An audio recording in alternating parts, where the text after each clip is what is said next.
Hello and welcome to the Predictable B2B Success podcast brought to you by Sproutwith.com.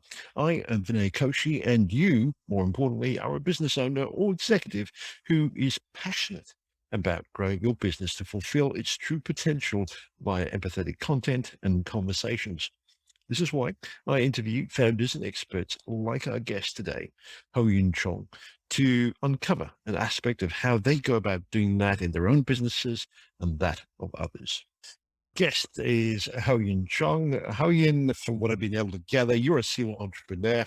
You've done quite a few things, including start an Amazon business, a mobile agency, run a SaaS company, and now, of course, you've created Remo.com back in 2018, if I'm not mistaken. Is that correct?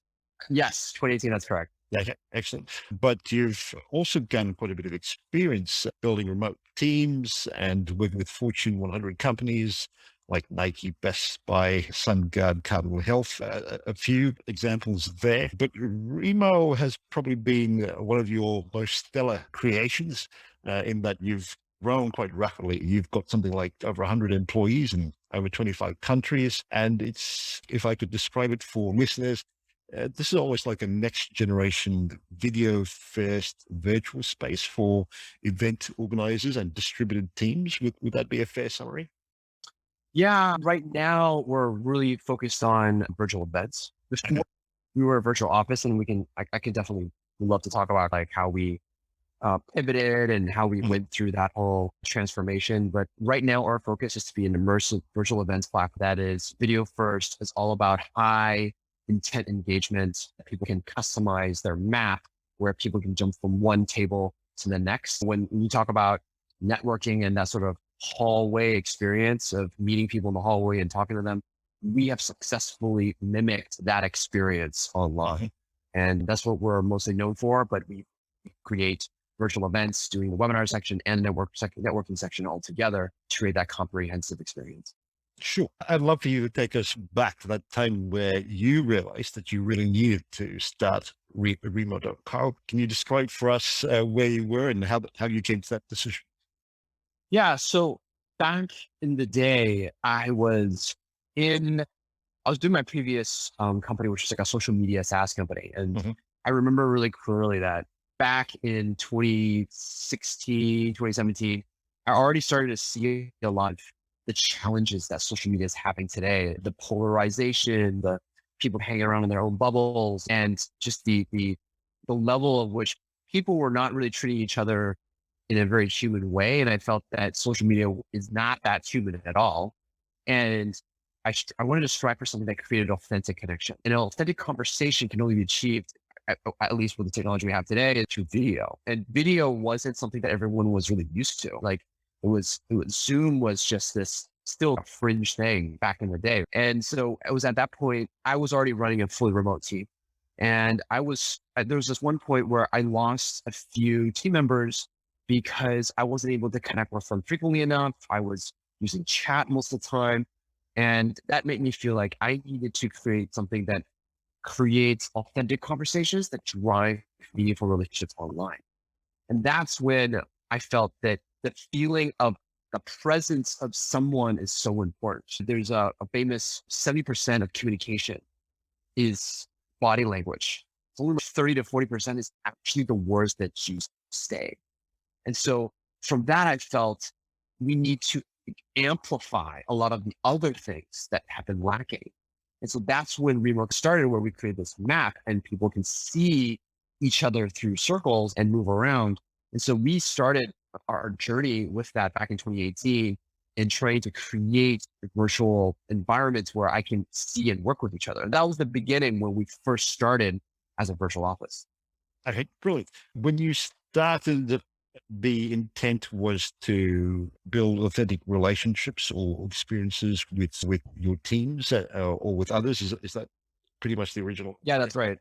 Yeah. The original intent was like, how do we allow team members to meet each other in the hallway, have casual conversations, and be able to just communicate and collaborate better, tap you on the shoulder whenever I need you. I can see you and have a better feeling that you're around.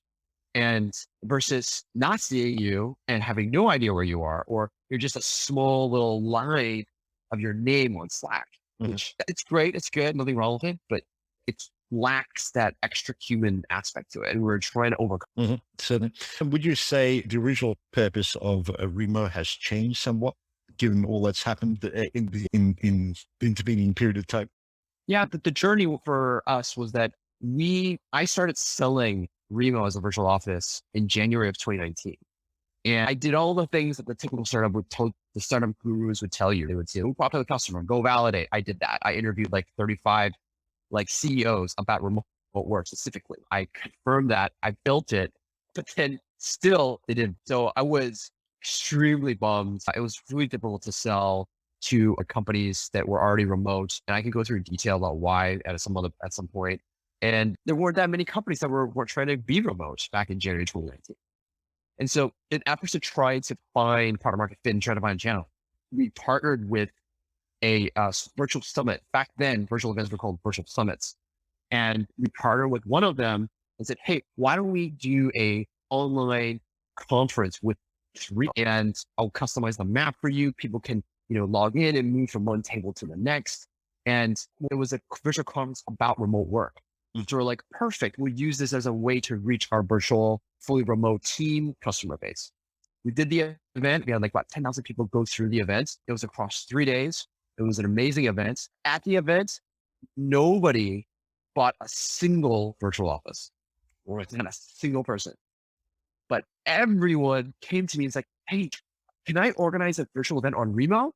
I want to do it like next week." And I was like, we're not events company though. It's so cool. I could feel like I could talk to people. Like the networking is so good. And we got amazing feedback. Like it was literally like night and day. It was like struggling to sell it. And people were like, and now people are like, "Oh my God, it's amazing. I can't get enough of it." It was like literally like night and day. And it took like about a month or two to try to like absorb that information because I didn't want to like pivot so quickly. I didn't want to give up so quickly. Took me some time, did more tests, and then finally made the decision. And I made a decision to pivot away from virtual office. There's a host of different reasons why I ended up making that choice. And we relaunched the product in August of 2019. And we were starting to grow. We were growing with communities and people who were doing virtual events. We worked a lot with a lot of nonprofits.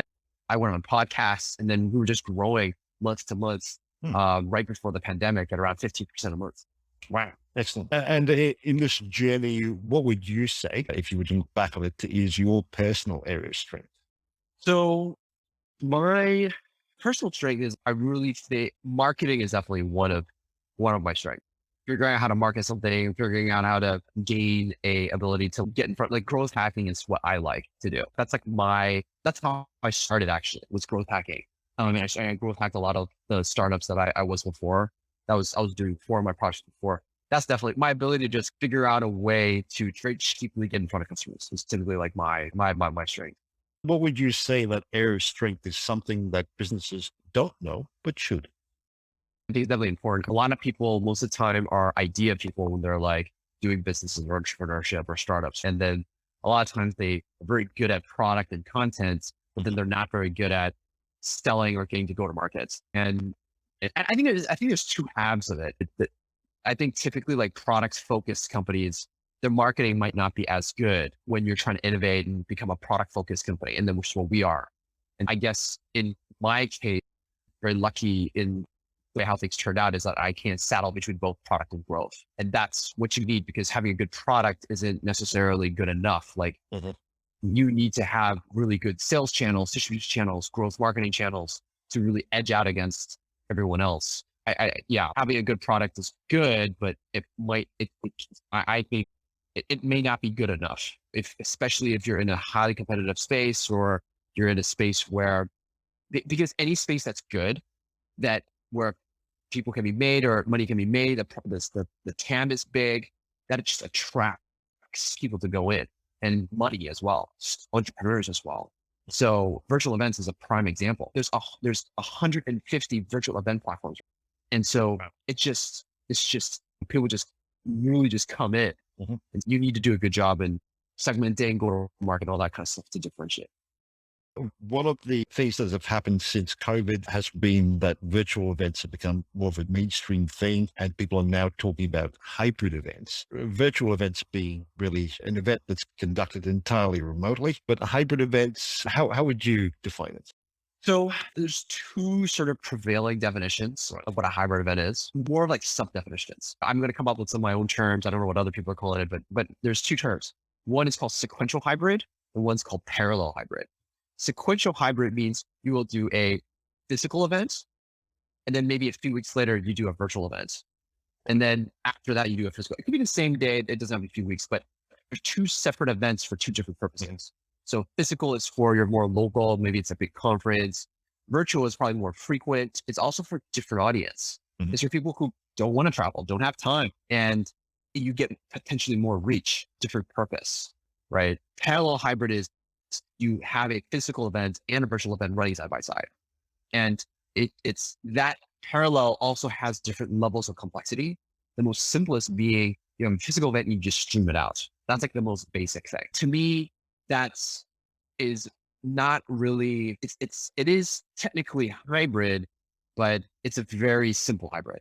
And then there's always advanced where you have two running at the same time. They're consuming the same content, like the same speaker content, and they may even connect and interact with each other at some point. So there's some people doing this right now today, and I've attended events hosted by Remo. When you run that first virtual event with another organization that was running that summit, you got a lot of feedback about the networking side of things, the one-on-one interactions.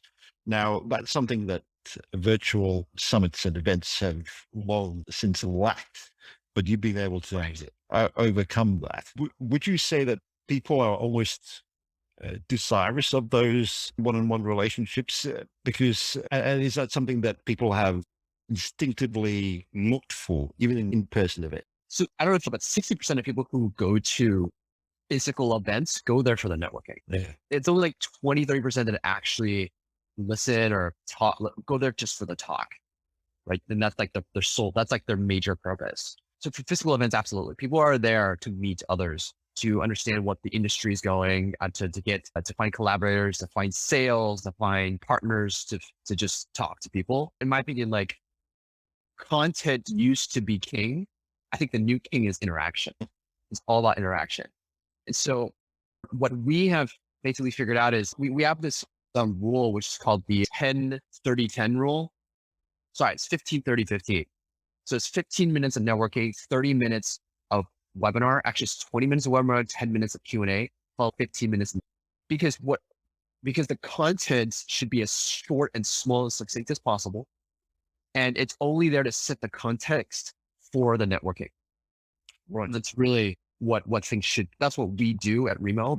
When you're listening to content, you're already one step forward losing them. They're going to be looking at their phones. I mean, people, when they go to physical events, they look at their phones. When you're on your computer, you're looking at your email. You become suddenly not an active participant, but a passive participant. Right. And Vinay, that's like the worst because your event engagement goes all the way down.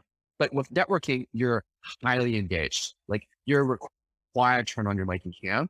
Therefore, you have no excuse. Like you can't check your phone. Like it's just rude to check your phone while talking to someone.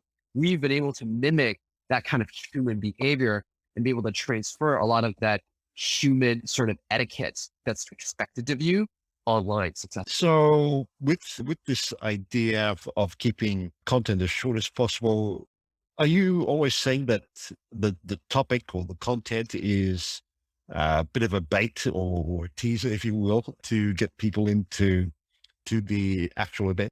It's to me, it sets context, right? It sets the context for more. Now, you don't have to do like you can break up the content can be long form, but you just need more networking in between. So you have 20, 30 minutes of some content break, 20, 30 minutes of content, and then break again. Like you can do long form content, but you need to break it up. Like people do not absorb, humans don't do well absorbing information in long periods of time. The older you get, the harder it is for you to absorb content alone, especially these days. You're so distracted or distracted all the time. The only way to continue that engagement is to have networking in between a 20, 30 minute slot so that people can then be brought back in. They're back in, engaged, talking, and meeting other people. It's even better if the work that you do, like the presentation you do, asks people to, like, for example, hey, so based off of the talk that people on your table, what did you feel about this topic? Or how did you overcome this challenge in your situation? So then you're combining the 50, 60% plus the 20%, which is 20% is people come for the talk, 50 to 60% is the networking and collaborating. Now you've combined everything together. Now your talk becomes more relevant to them. It becomes more memorable because now I'm doing something about the content that you're talking about. That is way more persuasive. Unfortunately, it requires more thought, it requires more preparation. But if you can structure, like more interaction results in better results. That's always been the case. More action always leads to better CTAs, better click-through rates, better anything. That's a very interesting perspective because it always turns the traditional way of thinking about content, which started off being very much text-based, on its head and allowing for greater interactivity. And the fact that you're almost building content together as opposed to Right. just having one person drive the conversation. Absolutely. Absolutely. You're right. How do we make this work in a virtual setting? It's one thing to do this in person, which almost do it instinctively or quite naturally. But is there a little more thought involved when we try to do these things in a virtual? So in the virtual setting, the first thing I can walk you through how to do an example like virtual event. So in the virtual setting, like you want to start off with telling people that you need to turn on your mic and cam. That the purpose is that you will be meeting and networking. You have to say that at the beginning. You have to say that in the emails. You have to set the expectation. After they come in, you give them instructions and you give them a role. Like it's like a game, right? You give them a role. Like you are a individual in the industry and you're trying to learn more about from your peers. Here are 3 questions that you can ask the people on your team. Go ahead and ask them. Give them some starting questions. Give them some instructions, starting questions. It's a bit more prescriptive. Not everyone has to follow it. It's just a guideline. People network for about 10 to 15 minutes. You, as a host, pretend you're like a host at a party. Like just go around talking to people, make sure that people are talking to each other, no wallflowers. You have people that are out in the audience and talking. After that, you then start the webinar. And in the webinar, you do 20 minutes. And every time you break, you should have some sort of content, some sort of shit that they're required to do. Ask this question, discuss about this at your table, blah, blah, blah, blah, blah, all that kind of stuff. And then after that small 5 to 10 minutes, people can talk or not. Then you go back to the talk about the topics or not, go back to the webinar. And some advanced cases, they will then bring up people to say, hey, anyone want to volunteer about what did you talk about the topic that I said, you guys, that I talked about, I gave? And you invite them up, turn on their mic and cam and ask them to talk about it. So now they'll share. It's become super interactive and collaborative. You don't have to do 5, you don't have to do 10, just do 1. Just do one good one might be good. And that could be a planned person. Like it doesn't have to be like a random person. It could be someone from your team, for example. And you have that person come up, that gives that feeling of collaboration. And that might stimulate other people to put up their hand. And then after that, you go back to the webinar, you go back to the next. After that, you then do networking again to wrap it up. And you say, look, you might have met some great people. Make sure you get their connections, their LinkedIn, blah, blah, blah. So then, and then also let me know and contact me for any additional information. Because then now you've given them a good context. They've gained value by meeting people. Like there's so much value, right? Content, people. If you do something like that, out of all of their meetings and all of the events that they do, this is probably the most interactive that they've done, meeting random people online the whole day, potentially the whole week, And then it might be meaningful because you set the context for them to connect through your questions and build more meaningful connections. And so that's like the way how we've seen. And there's a lot of people that are heading towards this way. The trend is definitely going towards this way, especially we've all kind of been tired of soon. Is there some thought required in terms of putting people together around the table, as you put it, to ensure that there is enough diversity and interest to keep some of these conversations going? Yeah. So what I typically do is I will invite people to the table and then I literally act like a host. Like I might ask them a question, I might ask them a question, and then try to draw like connections between them, create a topic, and I'll ask them about a topic about the question to try to create that conversation. And then when new people come in, I welcome them and say, oh, hey, Mark, what do you do? And then I play moderator like a facilitator. And then once they start keep the conversation flowing, then I start to say, hey guys, I'm gonna like start the presentation soon. I'll talk to you guys later. And I just drop off quietly and let them continue that conversation. So you can leave only when people are actually talking and you can take a step back. So it's funny enough, it's no different than be doing it in person. It's funny enough, but it's very. Would you recommend a particular number of people to have a particular number of people around the table in order to facilitate 100%, 100%. open conversation? Max is 4 to 6 people, 4 to 6, max 6. Right. Which would certainly make sense given my experiences with in-person type events and online discussions. But I'm curious, let's say we were to run an event or maybe even something smaller, simpler like a webinar, where you might have 50, say, maybe 100 people online. As the person who's driving this or creating this, should we really be looking at bringing on board moderators for each table because there's only so much of you that can go around? Yeah. If you have enough resources, you can go ahead and do moderation. Most people, if you're doing like a very more wider audience webinar with 100, 200 people, most of them, they don't do that. They don't have moderators on each table. If it's a small group, less than 100, some people may do that. And if you have enough people on your team, in general, what I've seen, most people don't. Of course, having moderators obviously is a much better experience, but I don't think it's necessary. If you just plan it correctly and you give them enough announcements, enough instructions, it can go off around on themselves. And you just have 1 or 2, 3 or 4 people pop around different tables just to make sure. You can have roaming moderators, and that also works. Okay, brilliant. But what else should we be aware of as we look at using a platform like Remo to really connect with people and, more importantly, have conversations that not just allow for action to be taken post-event, but I would say that most businesses would do events really to drive their bottom line or to make an impact on the bottom line. So how should we be thinking to achieve such outcomes?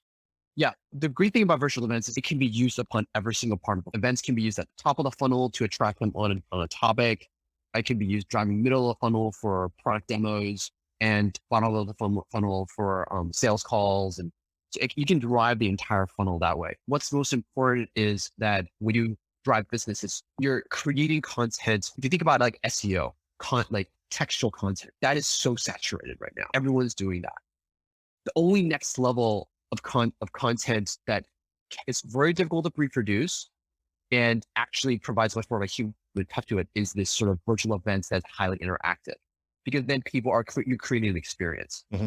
So what you want to do is you want to create kind of experience I just mentioned, but during those events, you can connect, like, for example, with Remo, you can connect with CRM, you can connect and qualify leads in those events, and you bring them forward to the next stage of the funnel by identifying them and then sending them an email, sending a follow-up, inviting them to another event to then further engage them.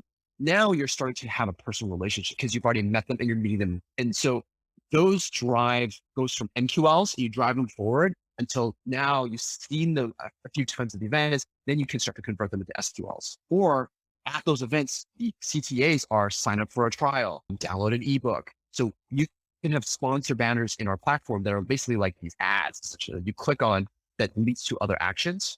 And those actions lead to show intent for the customer. And we can track all of that. So that tracking then drives people down the funnel, which we do that for our customers. And we have a lot of customers that do this too. They literally have designed their entire funnel using Remo as a way to educate. A lot of startups, a lot of companies, you're educating your customer essentially, right? About your product, about the problem, about your solution. It's all about education. And so our product, our virtual events in general, educate in general, all virtual events do that, educate, but then also has an advantage of, like, with interaction, they can continue to develop a relationship and do that.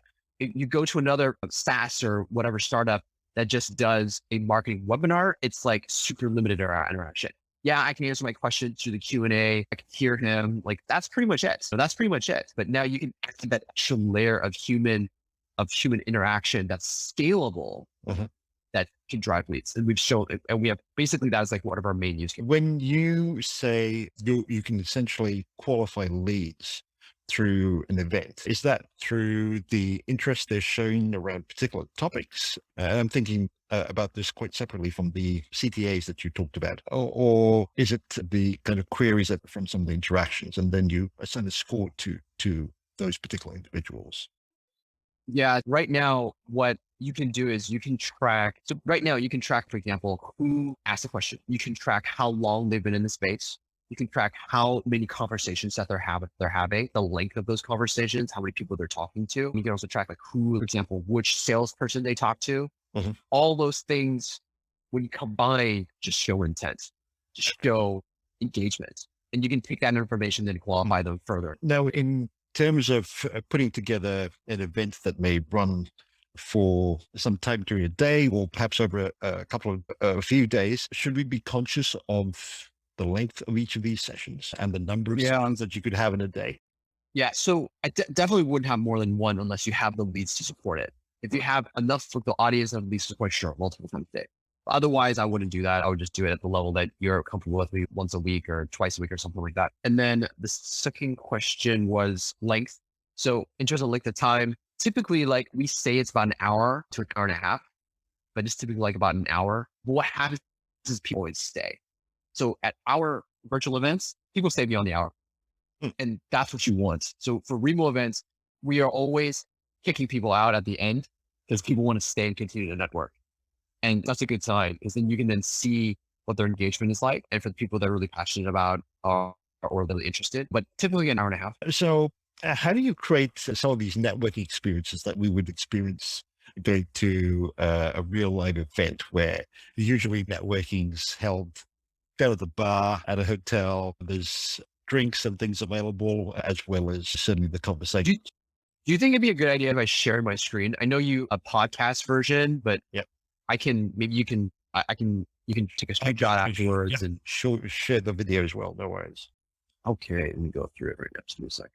Okay, here we go. All right, let me know. Can you see my screen? Yep. Yeah, so you can see here, this is like the floor. Double click on a table, you move to that table. There's like a large table here, some two people tables here. You turn on your camera and your mic and it will show up. And anyone else that's sitting on this table will also show up here at the time. And then you can also, do tile view, gallery view, something. And then also there's like a webinar mode, which you can start right now. So this is like the webinar here. People can chat. We have like emojis that people can like give. Like people can give like emojis here to react. Yes. This is like interaction. This is engagement. I gotta tell you, every time when I start, I would like, hey, I would say at the beginning, it's like, hey guys, give me a thumbs up if you guys can hear me. And it's just like a stream of like thumbs up and like claps. And it's just, oh my gosh, it's amazing. It really does. And people are really engaged with that. And so so for us at Remo, you're going back and forth between this webinar mode and going into the conversation mode, the tables we were just at. So I can turn off the presentation. I can go back off the back. And so you're just going back and forth. So you can split it up. You can make sure that people are having a good time and double click and move around. And I know people who are just listening to this, it's really difficult, but you should definitely check out like a video of how this is, how we do this at remo.co, or even just YouTube it. It's really, you have to see it to understand it. Explaining it, it's really difficult to explain what Remo is. It's one of the things that I would pay someone a lot of money, even part of my equity, if someone can figure out the most effective way to describe what Remo is in like maybe like a short sentence. And so really there are a number of use cases. I see Meetup in the corner. So this could really be used not just for events, but meetups and potentially do a new spin on webinars as well. So our most of our use cases are webinars, industry networking. Those are some of our major use. And then we also used a lot by like job fairs, workshops, poster sessions for academic conferences. We're also used for like alumni associations as well, for networking. People use this for like speed dating, like speed networking dating. People create like all kinds of experiences. Like there's a lot of ways to use Remo, and you can change the floor plan. You can customize this floor plan to how you want to engage your audience. If you use a custom floor plan, not the standard ones, engagement increases by 3x. Oh, wow. Engagement increases by 3x. We've seen people drive revenues have increased by 80% just by using a custom. Are you seeing more people think about leveraging hybrid events or virtual events alone as opposed to in-person events? Yeah. Yes. Short answer is yes. A lot of people are using virtual events at the beginning. Yeah, absolutely. Absolutely. I'm going to stop sharing here. Yeah. The trend, we've just done a state of the future of events. And we're seeing over 60 to 70% of people who have done virtual events that have been quite successful. They're either satisfied or very satisfied with doing events and therefore are continuing to do them in the future, at least definitely in the next 12 months. So what we're seeing a lot of, it's definitely still holding. It's not as high as it was before in the peak because of the pandemic, but it's still a good amount because people now have learned how to use it. So they understand now what the reach that it can provide to them, and they actually have been able to get better ROI. So that's been like the benefit. And then people want to keep getting that. And an associated question with that, is really about time zones. That's always a tricky one. How do you navigate international time zones on something like Remo? Yeah, that's a bit hard. So if you're doing events, there are pockets of windows that work. We advise you do one time zone max. You cater to two. And if you need, so if you're catering to US, which in our business, we're catering to US, Asia, and Europe, we have one event for APAC and US, and another event for Europe and US. And so you just lock it and divide into two that way. And you can easily find the right time that will cover both. And then you just have several during the week. But if it's just like one event, for example, then you just need to do it based off your business. Like where is most of your business coming from? And so just if it's US, then you just do it in one time zone that fits all of the, there are some certain times that work better in the US. And we've just done enough of them that we know what works best for us. I'm just thinking through how to really leverage hybrid events. And would you say that you need someone to partner with, because there's a lot of moving elements to something like this, and I'm just thinking that for something like, you probably need someone to manage the tech side of things. Yeah. Would that be correct? Yeah. For hybrid events, it's very recommended to work with an agency or someone who already like has a lot of experience. And a lot of the event agencies these days are very experienced now with virtual events already. Like it's very easy to find them, even if you work with a platform. The platform might have some agencies that we can introduce to you. So you could choose it by platform, or you could go by just finding an event agency in general, a virtual event agency. Most virtual event agencies will have done physical events already. So I think you can just Google it very easy. I'm a bit like, first of all, I think hybrid events has a place. And I'm a bit of I'm going to say something probably a little bit, controversial, which is I think hybrid events, I think it's still not proven yet.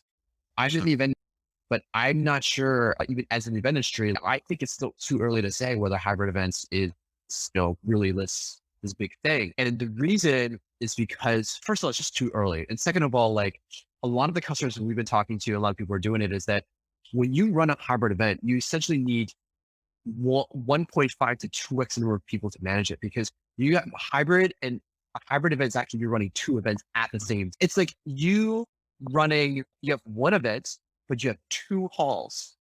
One hall has a speaker in it, and the other hall has a big screen in it that's looking at the speaker. Yeah. You need 2 times the number of people to manage for approximately the same amount of people in each one. Maybe it's about the same. Maybe it's 100 people maybe it's 10 people versus 8 or 7 or something like that. Mm-hmm. That's basically what hybrid is. And the challenge with that is like, it's a lot of people don't have the budget to do both. Mm-hmm. Like they don't have the complexity and effort to do both. And they might not have the resources to. So it's really reserved for like super large conferences, and they're able to justify a much, much more bigger virtual audience than it is physically. Mm-hmm. Now, I believe that the virtual piece is going to be much bigger than the physical piece. Okay. I think over time, the virtual piece is going to be so big that the physical will be like a nice to have. And so like a lot of the speakers or everything will not be physical. They'll maybe 50-50, physical is 50 or virtual. And so the whole concept of hybrid, I believe, is yet to be proven, actually. And we're still trying to figure it out because there's so much moving pieces to it. There's so much more like AV, audiovisual stuff that you have to do. And you have to have a certain size in order to justify a hybrid. If it's too small, like sub 100, it may not be worth, it's a lot of work. So that's like my sort of, I'm not sure. I'm in the business. I think virtual events is what we focus on. I think virtual events is something that will always occur. That's for sure. I believe events will always be there. That's for sure. Hybrid, I think it's just yet to be seen how that's going to play out. I guess from an audience perspective and as an event organizer, you're also literally creating two audience tiers at minimum. One where people attend in person and the other for an online experience and different expectations to cater to depending upon which tier they sit in. So, exactly. Yeah, exactly. But what's most important about what you're saying, not only the expectations, but like before events they were like a 1 and a 0. The person went to the event or they didn't go at all. But virtual, along the lines with expectation, is you can now make money or get exposure to the person who just wants to be there for 5 minutes, just wants to be there for 10 minutes, be in and then out when they're available. That all physical events and all of that, they could not access this group of people. You couldn't. You wouldn't have been able to sell to them. You wouldn't have been able to get exposure to them. But now with virtual events, you can. And that's the scale that you can achieve. But would you say it makes getting sponsorship harder or easier? I think it depends on like the sponsors that you're creating, like the sponsor experiences. So if you create very basic, simple sponsor experiences, But again, like I go back to interaction. If you make a sponsorship experience more interactive, sponsorships will just rule all over that because they need people to interact and experience something. They want them to talk to our sales rep, the day. They want leads. So the only way is to interact. And a lot of our customers they'll create one space that's just dedicated to a sponsor. And people will go in, they'll play in a game, they'll interact, they'll have a spin wheel where they try to win stuff. Like it's just insane. Like people just create really interactive things that drives engagement and drives conversations. Okay, so again, there's a couple of takeaways that come to mind. Is the fact that there's certainly been a lot of conversation, at least with some bigger organizations and enterprise level organizations, with ABM coming to the forefront, that marketing and sales should really operate more as one unit. And I would see virtual events or at the very least hybrid events really building the cause for that, because you cannot have separate teams trying to achieve a similar sort of outcome, or at least an outcome where you're able to justify the expense of something like a virtual event or a hybrid event. But when both sales and marketing come together, which they are part of the same team, it's how do you develop those leads together to push them down the funnel and to have those conversations. The conversations is what really drives sales, especially you're an enterprise and B2B. Like it's all about relationships, right? It's all about relationships. And so the conversations kickstart those relationships versus if you just reached out to them through LinkedIn or something, it's a very base start of a relationship. It works to a certain extent, but I think events is just another way to do it. Something, and you certainly need a solid marketing plan, which is the other takeaway that I would come away with in order to not just promote the event, but to do follow-up as well and to ensure that there's a lot of that interactivity during the event itself. And off of that thought, I was thinking about trade show, and I'm assuming that your platform allows for a lot of that same experience. Would that be a fair comment? Absolutely. We have people that do trade shows and expos all the time. There's a bunch of use cases for people. Now they've realized they don't need to travel to go to these trade shows anymore because they just need to talk to the people. And then they just mail them the samples afterwards to then touch and feel it. And so they've been able to accept that, hey, maybe we don't really need to go there. And so this is actually happening right now. So there's a lot of changes. Like it won't replace physical events entirely. It's never going to replace physical events entirely. I think people are going to go back to physical events to a certain degree. It's just for some particular trade shows that people have felt that it's okay to do virtual, that they will move off and have some virtual trade shows. Certainly.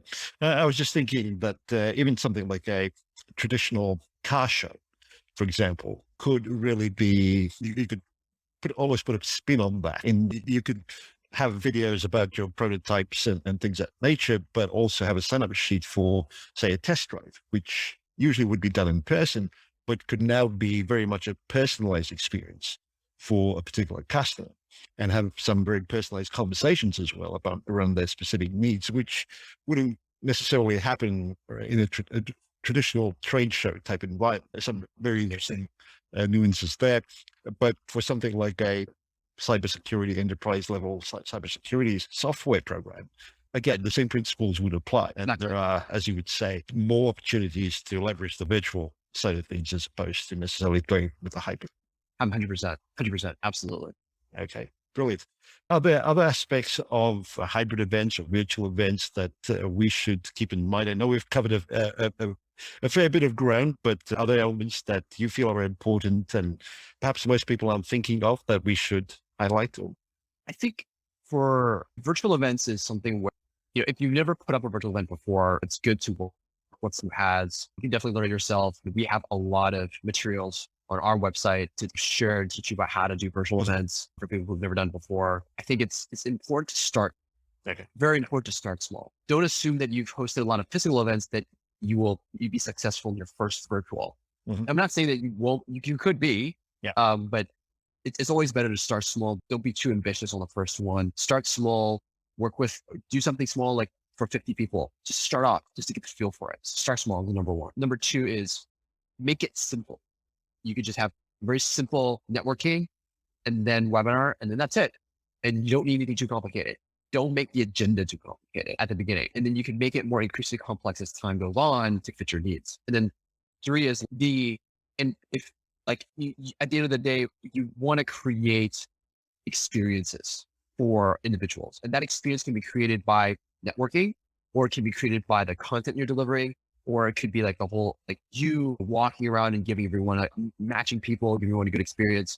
You're giving people a place to gather, which is very similar to the physical world, but you need to treat it like it is like a physical event, and you are bringing people together as a gathering point. If you think about it in that way, it's not like your typical virtual event where, hey, I'm just going to put on Zoom and just see what happens. No, this is actually something where people can move around from one table to the next. Mm-hmm. Like people have their freedom. And that's what makes us very unique, because people can then choose what their serendipitous like conversations and collisions with other people are, and they create their own kind of customized experience and journey. And so it's very important that you think of it in that way as well when it comes to virtual events. And the other thing is just a lot of communication, like really good upfront communication, like giving them YouTube videos, giving them instructions, like a lot of upfront communication is very important. The more communication, the better.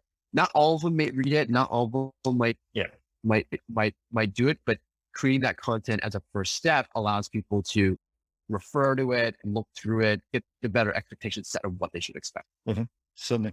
Excellent. If you were listening to this episode, Harry, what would you say would be your top takeaway? I think my top takeaway is interaction is the new cake. I think interaction is the new cake. Like content is great, content is good, but you need it. The content has so saturated these days that the next level is interaction and relationship. It's the hardest to achieve. Mm-hmm. It's the hardest to scale, but we've managed to wait out of scale. And the scaling function is not you individually talking to every single person. It's you letting everyone talk to each other about it. That's how you scale the interaction. Yep. That's the key. And so now you don't have to put so much effort in talking to every single one. It's being done for you. And that is really the magic of that, to me, is like the next level of how you create amazing experiences that generate meaningful relationships. Brilliant. Harry, if listeners are curious and wanted to find out more or to connect with you, where would you recommend they head to? Definitely like LinkedIn. I can show my LinkedIn later. LinkedIn is probably the best place to connect with me. Okay. Not a problem. We'll include that in the show notes. Harry, this has been terrific, eye-opening for me personally, but no, I really appreciate you taking the time out to do this. Great. Thank you so much, Vinay. I had a great time. No Thanks. worries.